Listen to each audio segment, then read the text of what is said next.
Bismillah, Assalamualaikum. Selamat datang kembali di Fakta Sejarah.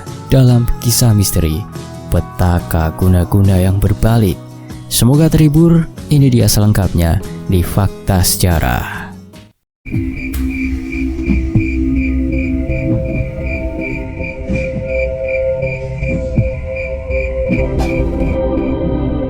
Erwin menatap layar ponselnya dengan tatapan yang tidak wajar. Tangannya menggenggam erat gadget itu seperti ingin menelannya bulat-bulat. Wajah perempuan yang terpampang di layar membuat matanya berbinar, penuh obsesi. Namanya Sinta, wanita cantik dengan kulit putih bersih dan rambut hitam panjang yang terurai lembut. Pertemuan pertama mereka terjadi secara kebetulan di sebuah seminar bisnis yang digelar di Hotel Bintang 5 di pusat kota. Erwin yang bekerja sebagai marketing di sebuah perusahaan properti datang dengan niat mencari relasi baru. Tetapi pertemuannya dengan Sinta menjadi sesuatu yang tak terduga. Sinta saat itu datang bersama suaminya, Danu, seorang pengusaha sukses yang baru saja membuka cabang bisnis properti di kota tempat seminar dilangsungkan. Saat Danu sibuk berdiskusi dengan beberapa peserta seminar lainnya, Sinta duduk di salah satu sofa panjang sambil mengaduk kopi hangatnya. Erwin memperhatikan dari kejauhan. Aura anggun yang terpancar dari Sinta membuatnya tidak bisa mengalihkan pandangan. Ia memberanikan diri menghampiri, memperkenalkan diri dengan senyum ramah. "Permisi kak, boleh saya duduk di sini?" tanya Erwin. Sinta menoleh, tersenyum sopan. "Oh, silahkan." Erwin segera duduk, mencoba menyusun kata-kata agar terdengar lebih santai. Mereka berbincang sebentar, hanya sekedar basa-basi tentang seminar dan pekerjaan masing-masing. Namun, bagi Erwin, percakapan singkat itu seakan menyalakan api yang tak bisa dipadamkan. Sejak pertemuan itu, Erwin terus memikirkan Sinta. Ia mencari tahu segala hal tentang wanita itu melalui media sosial. Tak sulit menemukan akun Sinta di Instagram, lengkap dengan foto-foto kehidupan mewahnya bersama Danu. Pasangan itu sering terlihat menghadiri acara-acara formal, pesta-pesta elit, dan berlibur ke tempat-tempat eksotis. Namun yang paling menyakitkan bagi Erwin adalah melihat bagaimana Sinta selalu tersenyum bahagia di setiap foto, senyum yang bukan untuknya. Seandainya kamu milikku, Sinta," gumam Erwin pelan sambil menatap layar ponselnya di tengah malam. Kamar kosnya yang sempit terasa semakin pengap dengan pikiran-pikiran edannya. Hari demi hari berlalu, obsesi Erwin semakin parah. Ia mulai menguntit akun Instagram Sinta dengan intens.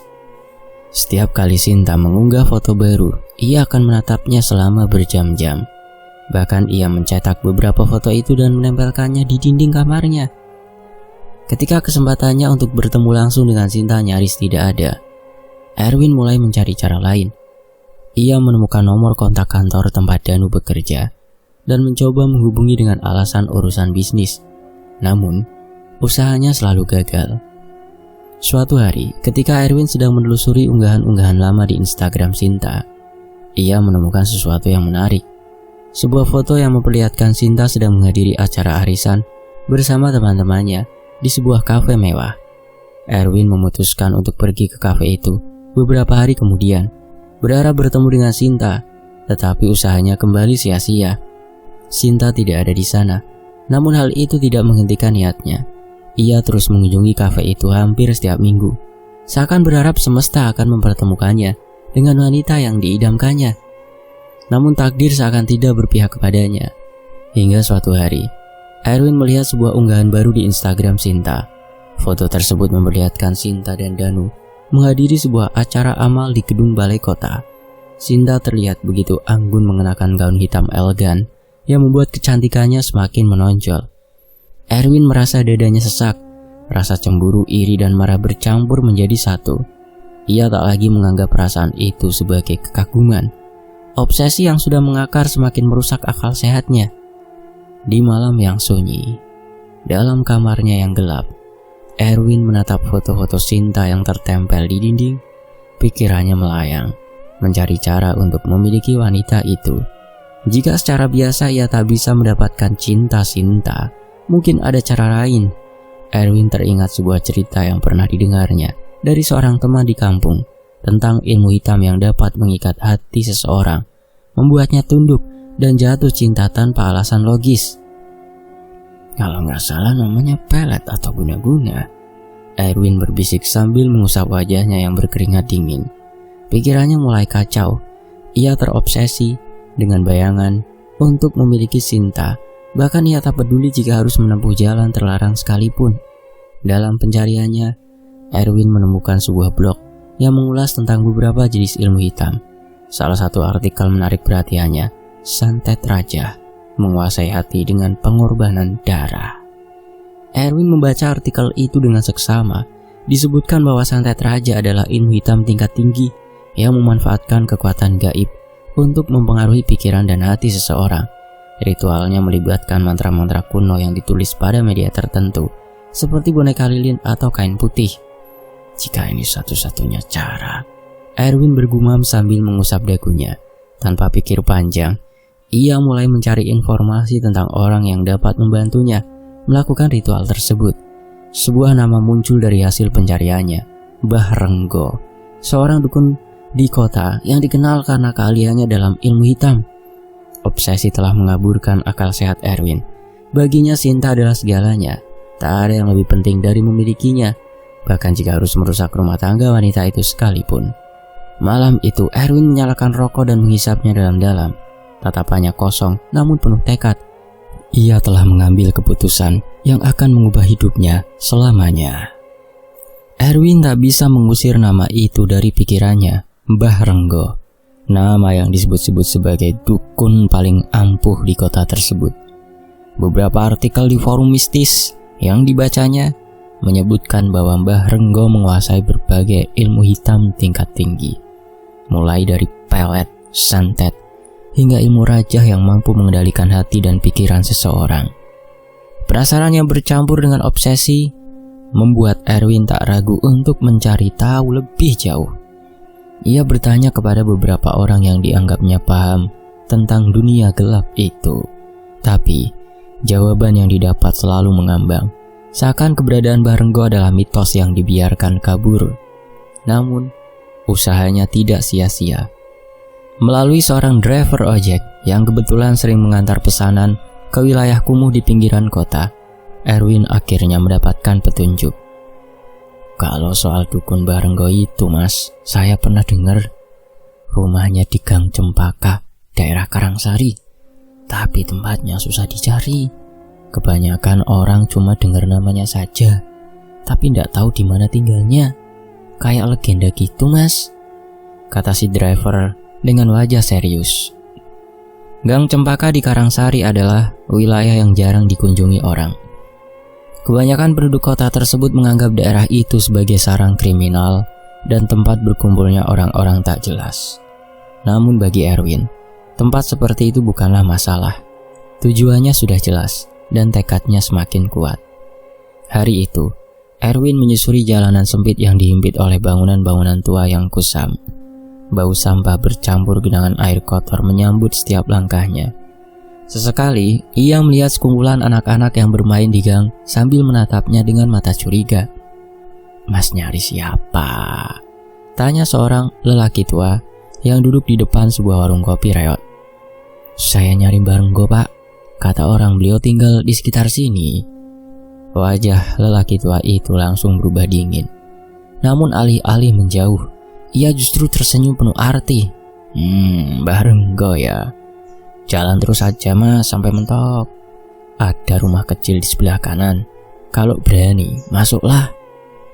Erwin mengangguk dan mengucapkan terima kasih. Perasaannya campur aduk antara takut dan penasaran. Namun obsesi terhadap Sinta mengalahkan segalanya. Ia berjalan menyusuri gang yang semakin menyempit. Cahaya matahari nyaris tak mampu menembus lorong gelap itu. Setelah beberapa menit, ia tiba di depan sebuah rumah kecil dengan cat yang sudah mengelupas. Pintu kayunya sedikit terbuka, memperlihatkan ruangan dalam yang remang-remang. Dengan hati-hati, Erwin mengetuk pintu. Suara serak dari dalam menjawab, "Masuk saja." Suara itu membuat bulu kuduk Erwin meremang, tapi ia tetap melangkah masuk. Di dalam ruangan itu dipenuhi dengan benda-benda mistis, keris tua, topeng kayu, patung-patung kecil, dan berbagai raja yang ditempelkan di dinding. Asap dupa dan kemenyan menyebar bersamaan ke seluruh ruangan, memberikan aroma menyengat yang menyesakkan dada. Di tengah ruangan, seorang pria tua duduk bersila di atas tikar lusuh. Tubuhnya kurus, kulitnya keriput, dan matanya tajam meski diselimuti kabut usia. Inilah Mbah Renggo. "Apa yang kau cari di sini?" tanya Mbah Renggo tanpa mengangkat wajahnya. Suaranya serak tapi terdengar jelas di tengah keheningan. Saya ingin meminta bantuan, Mbah. Saya ingin membuat seorang wanita jatuh cinta pada saya." Erwin berusaha terdengar tegar meski suaranya bergetar. Mbah Renggo menghela nafas panjang. "Wanita atau istri orang?" Erwin terdiam sejenak, namun menyembunyikan fakta di hadapan orang seperti Mbah Renggo tampak mustahil. Iya, dia istri orang, Mbah." Senyum tipis tersungging di bibir Mbah Renggo. "Bukan kali pertama saya mendengar permintaan seperti itu. Dan saya tahu wanita yang kau maksud. Dia bukan orang biasa." Erwin mengerutkan kening. Apa maksudnya, Mbah?" "Suaminya itu rajin beribadah. Setiap waktu sholat ia selalu berada di masjid. Orang seperti itu bukan lawan yang mudah, apalagi jika perlindungannya kuat." Erwin menelan ludah, namun keinginannya terlalu besar untuk mundur sekarang. "Saya siap membayar, Mbah, apapun yang dibutuhkan." Mbah Renggo menatap Erwin dengan mata yang tajam. "Jika kau bersedia membayar harga yang pantas, aku akan membantumu. Tapi ingat, jalan ini bukan untuk orang lemah." Erwin mengangguk mantap. "Saya sudah siap, Mbah." Mbah Renggo mengeluarkan sebuah boneka lilin kecil dari kotak kayu yang tergeletak di sampingnya. Di permukaan boneka itu tergurat beberapa simbol aneh yang ditulis dengan tinta merah. "Ini adalah media untuk ritual santet raja," jelas Mbah Renggo. "Aku akan menuliskan nama wanita itu di atas boneka ini, lalu aku akan menanamkan mantra-mantra tertentu agar pikirannya terus terikat padamu. Namun, karena perlindungan suaminya cukup kuat, kau perlu meletakkan boneka ini di dekat pintu rumahnya agar energinya bisa masuk." Erwin mendengarkan dengan penuh perhatian. Ketika Mbah Renggo mulai merapal mantra dengan suara pelan dan parau, suasana ruangan semakin mencekam. Asap dupa semakin tebal, membentuk pola-pola aneh yang menari di udara. "Bawa benda ini dan letakkan di depan pintu. Pastikan tidak ada yang melihatmu. Taruh di depan tapi tidak kelihatan orang. Kau harus cari cara sendiri. Setelah itu tunggu 3 hari. Hasilnya nanti akan terlihat," kata Mbah Renggo sambil menyerahkan boneka lilin itu kepada Erwin. Dengan tangan gemetar, Erwin menerima boneka tersebut. Matanya bersinar penuh harapan dan kegilaan. Setelah membayar sejumlah uang yang diminta, Erwin meninggalkan rumah Mbah Renggo dengan hati yang dipenuhi ambisi kelam. Saat malam tiba, Erwin menyelinap ke apartemen Danu dan Sinta. Dengan hati-hati, ia meletakkan boneka lilin tersebut di dekat pintu apartemen mereka yang tidak terlihat oleh orang-orang. Perasaannya bercampur antara ketakutan dan kepuasan. "Sekarang lihat saja apa yang akan terjadi," bisik Erwin sambil tersenyum dingin. Ia merasa telah menguasai segalanya, namun tak ada yang tahu bahwa langkahnya yang satu ini akan menjadi bumerang yang kelak menghancurkan hidupnya sendiri. Di sisi lain, kehidupan Danu dan Sinta di apartemen kecil mereka tampak harmonis, meskipun pekerjaan Danu kerap mendatangkan cobaan. Danu bekerja sebagai manajer proyek di sebuah perusahaan konstruksi yang sedang mengerjakan pembangunan kompleks perumahan di pinggiran kota. Tekanan kerja dan tenggat waktu yang ketat bukanlah hal baru baginya, namun ia selalu berusaha menghadapi segala masalah dengan kepala dingin. Sinta, istrinya, adalah wanita yang penuh kasih. Meskipun mereka belum dikaruniai anak setelah 3 tahun pernikahan, Sinta selalu berusaha bersabar dan mendukung suaminya dalam segala hal. Bagi Danu, kekuatan utama rumah tangga mereka adalah komunikasi dan kepercayaan. "Aku tahu kerjaan kamu berat, Mas. Tapi aku senang lihat kamu gak pernah mengeluh, selalu sabar dan tegar, ujar Sinta suatu malam ketika mereka makan malam bersama. Sebenarnya bidang usaha mereka itu banyak, termasuk saat ketemu Erwin di seminar. Tapi Danu passionnya ada di konstruksi. Untuk di usaha lain, Danu hanya menanam saham. Danu tersenyum sambil menatap istrinya dan berkata, kerja memang berat, tapi hidup harus tetap jalan kan? Dan kamu adalah alasan kenapa aku terus kuat. Sinta tertawa kecil. Ah, gombal kamu mas. Namun di balik senyum mereka, Danu sadar bahwa dunia kerja tak pernah benar-benar damai. Persaingan, tekanan dari atasan, hingga kebijakan perusahaan yang sering berubah mendadak membuatnya harus lebih ekstra hati-hati. Namun ia selalu memiliki rutinitas yang tak pernah dilewatkan. Sholat berjamaah di masjid dekat apartemen mereka, atau saat sedang di proyek pun Danu melakukannya di masjid terdekat. Setiap seruan adzan, Danu selalu menyempatkan diri ke masjid. Bagi Danu, kehadiran di rumah Allah itu memberinya ketenangan dan kekuatan. Terkadang ia juga meluangkan waktu untuk sholat tahajud di tengah malam di apartemen. Sebuah kebiasaan yang ia bangun sejak masih muda dan kini menjadi benteng terkuat dalam hidupnya. Namun, beberapa hari terakhir, Sinta mulai merasakan sesuatu yang ganjil. Ia sering mendengar suara-suara aneh di dalam apartemen. Kadang seperti suara langkah kaki di lorong, terkadang suara bisikan samar yang menyusup di telinganya. Mas, tadi siang waktu kamu kerja, aku dengar suara orang ketawa di kamar mandi, kata Sinta suatu malam dengan nada takut. Danu mengernyitkan dahi. Ketawa? Mungkin dari luar apartemen sayang. Kamu tahu sendiri, apartemen kita ini tipis dindingnya. Suara dari lorong sering kedengaran ke dalam.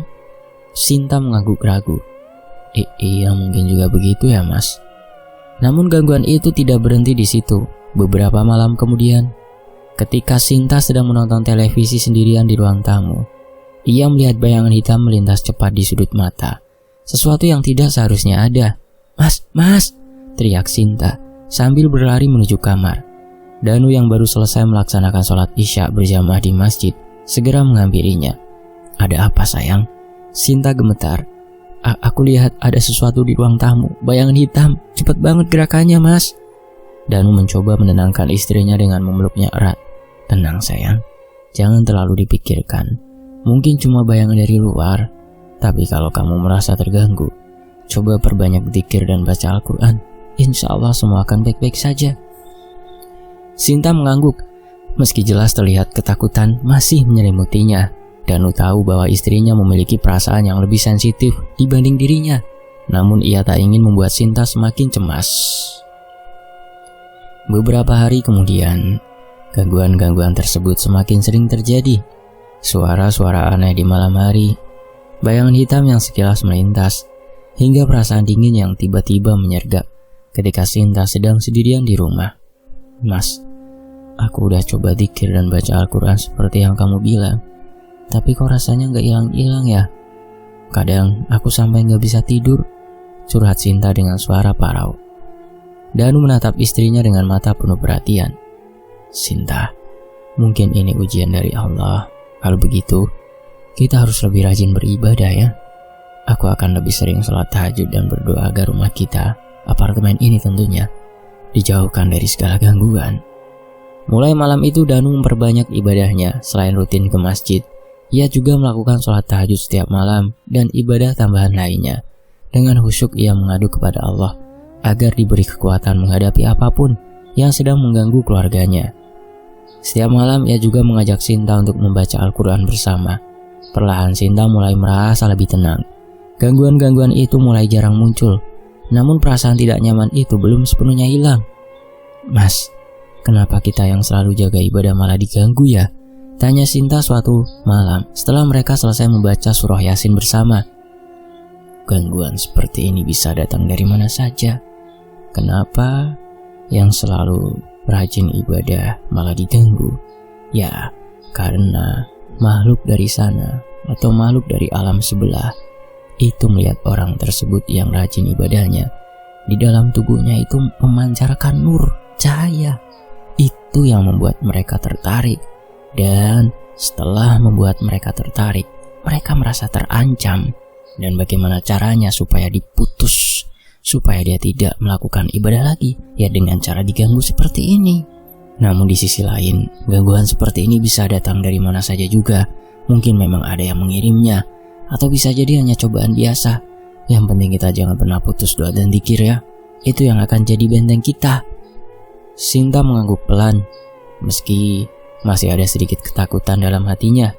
Namun ia tahu bahwa bersama Danu, ia selalu merasa lebih kuat. Namun Danu juga tahu bahwa keberaniannya ini bukan semata-mata karena kekuatannya sendiri. Ia menggantungkan seluruh kepercayaan pada Allah dan tentunya guru spiritual yang membimbing Danu. Jika ada yang mencoba mengganggu kehidupannya dan istrinya, maka ia akan melawannya dengan kekuatan yang tak terlihat, keimanan dan doa. Hari-hari berlalu dan ketenangan mulai kembali ke apartemen mereka. Sinta sudah tidak lagi mengeluh tentang suara-suara aneh atau bayangan hitam yang mengganggunya. Kehidupan mereka perlahan kembali seperti semula. Namun apa yang tidak disadari oleh Erwin adalah bahwa usahanya untuk menghancurkan hubungan Danu dan Sinta justru mulai memantul kembali. Kekuatannya, meski telah diikat dengan ritual santet raja dari Mbah Renggo, tak mampu menembus benteng yang dibangun oleh keimanan Danu. Tapi apakah ini mereka sudah aman? Tidak ada yang tahu. Namun untuk saat ini, Danu dan Sinta tetap bertahan dengan kekuatan doa mereka. Di sisi lain, sejak malam itu Erwin mulai merasakan sesuatu yang aneh. Setiap kali ia terlelap, mimpi buruk datang menghantamnya seperti gelombang besar yang tak dapat ia hindari. Sosok hitam dengan mata merah menyala selalu muncul dalam kegelapan mimpinya. Makhluk itu berdiri jauh di depan, namun semakin Erwin mencoba menghindar, semakin cepat makhluk itu mendekat. Dalam salah satu mimpinya, Erwin berada di sebuah ruangan sempit dengan dinding yang gelap dan lembab. Aroma busuk yang menyengat memenuhi udara. Tiba-tiba dari bayangan pekat itu, sosok hitam muncul dengan mata merah yang menyerot tajam. Suara yang teramat dalam dan dingin terdengar menggema. "Ini balasan untukmu." Erwin terbangun dengan tubuh basah oleh keringat, nafasnya terengah-engah dan jantungnya berdegup kencang. Ini bukan mimpi biasa. Mimpi itu terasa terlalu nyata, seakan sesuatu ingin menyampaikan pesan kepadanya. Malam-malam berikutnya, mimpi yang sama terus menghantuinya. Sosok hitam itu semakin sering muncul, bahkan kadang-kadang terasa seolah-olah mengikuti Erwin dalam kesehariannya. Tatapannya yang marah, merah, dan mengintimidasi seperti terpatri dalam benaknya. Namun yang paling mengganggu adalah ketukan-ketukan aneh yang mulai terdengar di kosannya. Biasanya datang tepat pukul 2 dini hari. Ketukan itu pelan tapi jelas, seakan seseorang mengetuk pintu dengan kuku panjang yang keras. Tok tok tok. Erwin mengabaikan hal itu pada awalnya. Ia berpikir mungkin hanya suara tetangga atau hembusan angin yang menggerakkan sesuatu. Namun ketika suara ketukan itu terus berulang setiap malam dan selalu di waktu yang sama, Erwin mulai merasa ketakutan. Suatu malam, ketika ia sedang duduk di depan laptop mencoba mengerjakan laporan pekerjaan, suara itu terdengar lagi. Tuk tuk tuk. Erwin menoleh ke arah pintu dengan jantung berdetak cepat. Kali ini suaranya lebih keras dari biasanya. Dengan tangan gemetar, ia mencoba mengintip melalui lubang intip di pintu. Namun yang terlihat hanya kegelapan. Ia membuka pintu perlahan, berharap menemukan penjelasan yang masuk akal. Namun lorong apartemen itu kosong. Tak ada satupun tetangga yang lewat, hanya kesunyian yang menyelimuti. Malam-malam berikutnya, suara itu semakin sering terdengar. Kadang-kadang bukan hanya ketukan, tetapi juga suara berbisik yang samar dan mengganggu. "Erwin!" Ia tersentak ketika mendengar namanya disebut dengan suara yang tak ia kenal, seperti seorang wanita yang terperangkap dalam kegelapan. Siapa?" Erwin berteriak. Suaranya terdengar pecah oleh ketakutan, namun tak ada jawaban, hanya kesunyian yang kembali mengisi ruangan. Erwin mencoba mengabaikan semua gangguan tersebut. Ia meyakinkan dirinya bahwa semua itu hanya halusinasi akibat kurang tidur. Namun semakin ia mencoba mengabaikan, semakin kuat teror itu menghantui. Suara-suara semakin jelas. Mimpi buruk semakin mengerikan.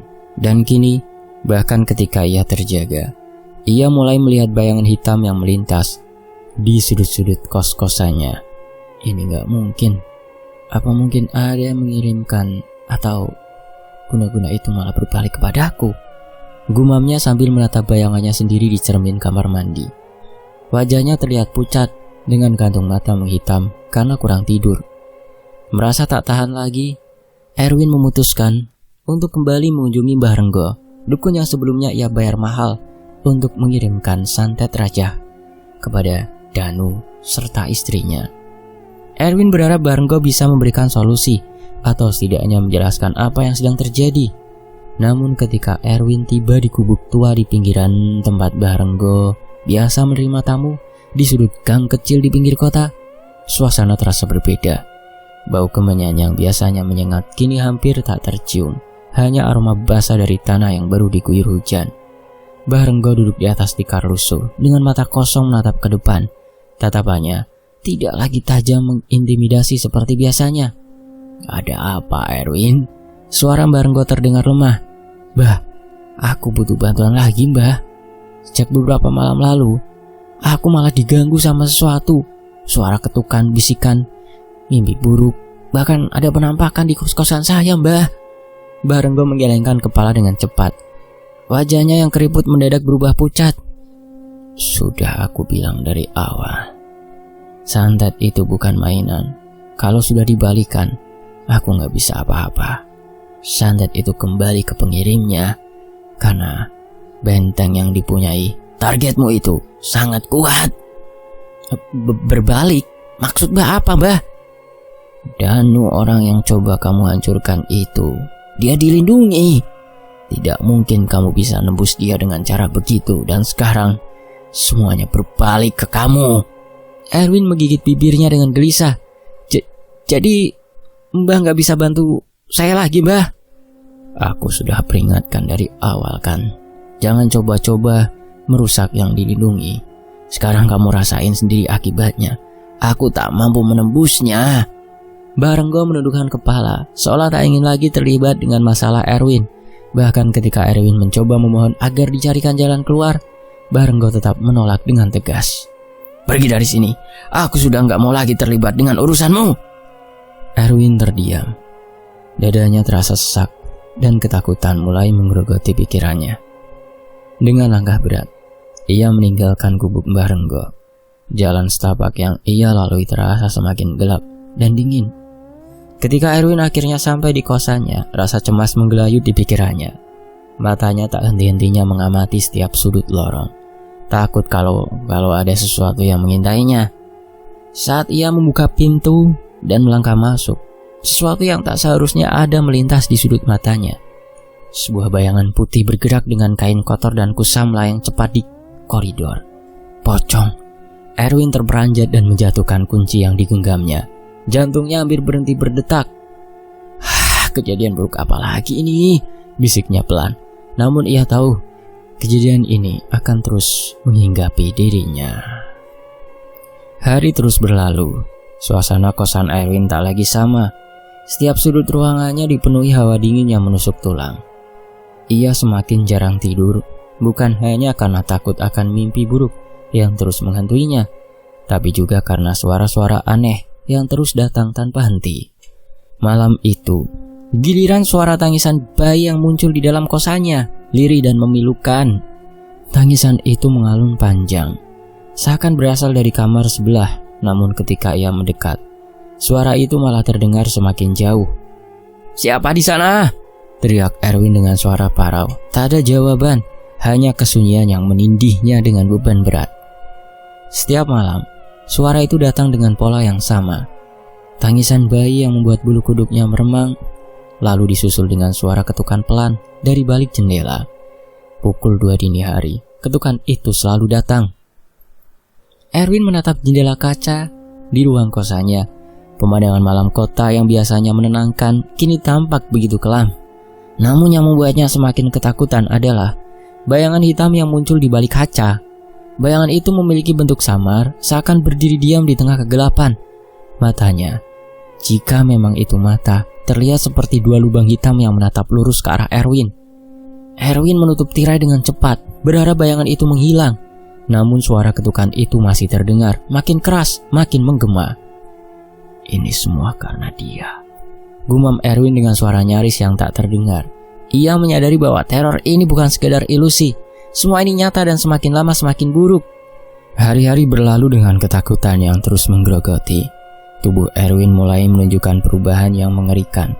Kulitnya perlahan menghitam, mulai dari pergelangan tangan, lalu menyebar ke lengan dan wajah. Selain itu, bau busuk yang begitu menyengat mulai keluar dari pori-porinya. Ia mencoba menutupi aroma itu dengan parfum, sabun, bahkan obat antiseptik. Namun tidak ada yang berhasil. Bau busuk itu seakan berasal dari dalam tubuhnya sendiri. Kulitku kenapa jadi begini? Bisik Erwin dengan suara gemetar sambil menatap cermin di kamar mandi. Bayangannya sendiri kini tampak asing. Kulit hitam pekat yang retak-retak seperti tanah kering dan aroma busuk yang semakin menyengat. Tidak hanya fisiknya yang berubah, kekuatan tubuhnya juga perlahan menghilang. Ia mulai sering merasa lemas, sesak nafas, dan hampir pingsan setiap kali mencoba melakukan aktivitas yang dulu terasa ringan. Nggak bisa kayak gini terus, katanya sambil duduk terkulai di sofa. Matanya cekung dan wajahnya terlihat lebih tua dari usianya. Setiap kali ia mencoba tidur, pocong itu selalu muncul. Wajahnya yang terbakar dan menghitam dengan kain kafan yang compang-camping. Matanya menatap Erwin dengan kebencian yang tak terlukiskan. "Kenapa kalian menggangguku?" teriak Erwin putus asa suatu malam ketika sosok itu muncul di sudut kamarnya. Namun pocong itu hanya berdiri diam, seakan menikmati ketakutan yang menggerogoti pikiran Erwin. Perlahan-lahan Erwin mulai kehilangan kewarasannya. Ia berbicara sendiri, memarahi bayangan yang tak ada dan bahkan memukul-mukul udara dengan panik ketika merasa disentuh oleh sesuatu yang tak terlihat. Hari-hari di kantornya menjadi semakin kacau. Rekan-rekan kerjanya mulai menghindarinya karena aroma busuk yang terus menyertai kehadirannya. Bahkan bosnya memberikan peringatan keras agar Erwin memperbaiki perilakunya atau menghadapi pemecatan. Namun pekerjaan bukan lagi prioritas Erwin. Pikirannya hanya dipenuhi oleh ketakutan dan teror yang terus menghantuinya. Suatu malam, ketika hujan deras mengguyur kota, Erwin duduk di sudut kamar sambil memeluk lututnya. Matanya merah dan sembab karena tak pernah lagi tidur dengan nyenyak. Ia mendengar suara-suara lagi. Bukan hanya tangisan bayi, tapi juga suara langkah kaki yang berat dan seret, seperti sesuatu yang sedang diseret di lantai koridor. Siapa itu? Tanyanya dengan suara gemetar. Tak ada jawaban. Namun suara itu terus bergerak, mendekat ke pintunya. Tok tok tok tok. Erwin menahan nafas. Ketukan itu kini terdengar jelas, begitu nyata dan mengancam. Dengan nekat ia membuka pintu dengan gerakan kasar. Namun lorong itu kosong. Ia menghela nafas panjang, namun saat ia menutup pintu, matanya melihat sesuatu yang membuat jantungnya hampir berhenti berdetak. Di ujung koridor yang remang-remang, pocong itu berdiri. Kali ini dengan wajah yang sepenuhnya terbakar. Kulit hitam mengelupas dan memperlihatkan daging merah di bawahnya. Matanya memancarkan kebencian yang tak terperi. Pergi dari sini!" Erwin menjerit sekuat tenaga. Namun pocong itu hanya melayang mendekat. Gerakannya lambat, namun tak terelakkan. Erwin terhuyung mundur, menutup pintu dengan cepat dan menguncinya. Namun ketukan itu kembali terdengar. Kali ini bukan dari depan pintu, tapi dari dinding kamarnya. Tok tok tok. Ia tak dapat lagi menahan ketakutannya. Tubuhnya gemetar hebat dan tangannya mengepal kuat hingga kukunya melukai telapak tangannya sendiri. "Aku gak bisa hidup kayak gini, gak bisa." Suara Erwin terdengar parau dan lemah. Tubuhnya kini semakin menghitam seakan dikutuk dari dalam. Aroma busuk itu semakin kuat, membuatnya mual setiap kali menghirup udara. Dalam putus asa yang semakin menguasai pikirannya, Erwin akhirnya menyadari bahwa ia harus mencari cara untuk mengakhiri semua ini. Semua teror yang menghantuinya, semua ketakutan yang membuatnya hampir gila, harus dihentikan apapun caranya. Kondisi Erwin semakin buruk, wajahnya kini dipenuhi bercak hitam yang seakan membusuk. Kulitnya terasa panas dan gatal tak tertahankan. Nafsu makannya hilang sepenuhnya dan setiap kali ia mencoba menelan makanan, rasa pahit menusuk lidahnya hingga muntah-muntah. Di tengah keputusasaan, Erwin memutuskan menemui Danu. Ia tahu ini mungkin sia-sia, tapi harus mencobanya. Dengan tenaga yang tersisa, ia memaksakan diri menuju ke proyek Danu. Di pusat kota, tubuhnya limbung dan lemas, tapi tekadnya tetap kuat. Begitu tiba di depan proyek tempat Danu bekerja, Erwin dihadang oleh security. Wajahnya yang kini tampak mengerikan dan aroma busuk yang menguar dari tubuhnya membuat satpam itu mengernyitkan hidung dengan jijik. "Mas, mau ketemu siapa?" tanya satpam dengan nada curiga. "Pak Danu, saya butuh ketemu Pak Danu, tolong." Suara Erwin parau dan lirih. "Maaf mas, tapi Pak Danu udah pesan sama kita buat gak ngasih siapapun yang gak kenal masuk. Apalagi, maaf ya, kondisi mas kayak gitu. Ini proyek sangat berbahaya mas, banyak besi-besi mencuat," ujar satpam sambil melirik ke arah kulit Erwin yang mulai mengelupas. "Tolong pak, ini penting. Saya butuh ketemu Pak Danu, cuma sebentar saja." Mas, mending sampean pergi mas. Kalau enggak, saya terpaksa panggil keamanan lebih banyak ini." "Beneran pak, tolong." Erwin mencoba menerobos, tapi dua satpam lain langsung menghalangi jalannya. Salah satu dari mereka bahkan menahannya dengan kasar. "Sudah mas, jangan bikin masalah di sini," bentak salah satu satpam. Erwin tak lagi punya tenaga untuk melawan. Dengan langkah terseok-seok, ia meninggalkan gedung proyek yang sedang dikerjakan Danu. Pandangannya kabur, tubuhnya bergetar. Dalam pikirannya ada satu nama lain yang bisa ia temui, sahabatnya Dino. Dengan sisa kekuatannya, Erwin sampai di kosan Dino pada malam hari. Hujan mengguyur deras, membuat pakaiannya basah kuyup. Tapi Erwin tidak peduli. Tubuhnya sudah terlalu rusak untuk mengkhawatirkan hal remeh seperti itu. "Dino," suaranya hampir tak terdengar ketika mengetuk pintu kos sahabatnya itu. "Tolong buka Dino, ini aku, Erwin." Tak butuh waktu lama sampai Dino membuka pintu. Wajahnya terkejut begitu melihat keadaan Erwin. "Ya Allah Win, apa yang terjadi sama kamu?" tanya Dino dengan nada penuh kekhawatiran. Aku butuh bantuanmu." Erwin terbatuk-batuk, suaranya terputus-putus di antara nafas yang tersengal. Danu menuntunnya masuk, membantunya duduk di sofa. Aroma busuk dari tubuh Erwin langsung memenuhi ruangan, membuat Danu nyaris muntah. Tapi ia menahan diri, mencoba tetap tenang di hadapan sahabatnya. "Win, kamu harus cerita apa yang sebenarnya terjadi."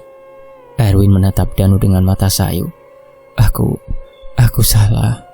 Aku sudah cari bantuan ke dukun. Aku minta menyantet seseorang, buat nyakitin seseorang, karena aku ingin memiliki istrinya." Namun ia tetap mendengarkan, memberi Erwin kesempatan untuk berbicara. "Aku pikir itu akan membuat seseorang yang aku santet itu bisa meninggal atau mati, dan aku bisa memiliki istrinya. Tapi sekarang semua ini berbalik kepada aku. Aku gak kuat, aku butuh bantuanmu Dino." Dino menatap Erwin dengan sorot mata tegas. "Kamu sadar gak Win, apa yang kamu lakuin itu salah besar. Kamu ngirim guna-guna buat nyakitin orang. Sekarang kamu yang kena akibatnya." Aku tahu. Tolong bantu aku mohon." Erwin terisak, air mata mengalir di pipinya yang menghitam. Dino terdiam sejenak sebelum akhirnya mengangguk. "Kamu butuh pertolongan yang benar Win, bukan dari dukun atau hal-hal begitu. Ayo, aku antar sekarang." Dino membawa Erwin ke sebuah masjid yang cukup besar di pinggiran kota.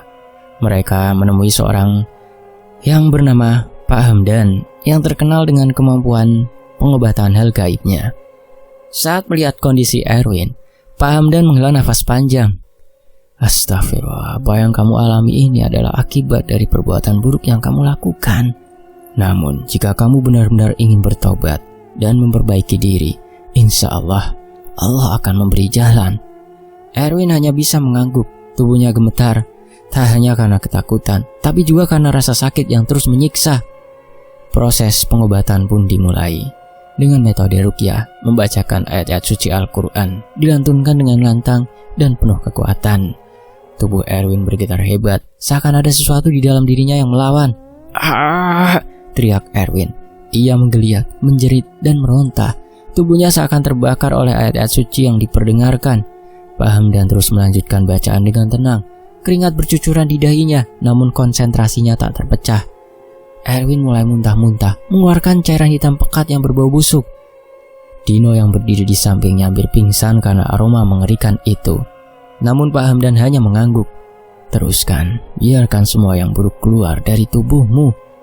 Erwin terus menggeliat kesakitan. Setiap kali Pak Hamdan melantunkan ayat-ayat tertentu, rasa sakit yang menggerogoti tubuhnya semakin menjadi, hingga akhirnya Erwin terkulai lemas di lantai dengan nafas tersengal-sengal. Pak Hamdan menatap Erwin dengan sorot mata tajam.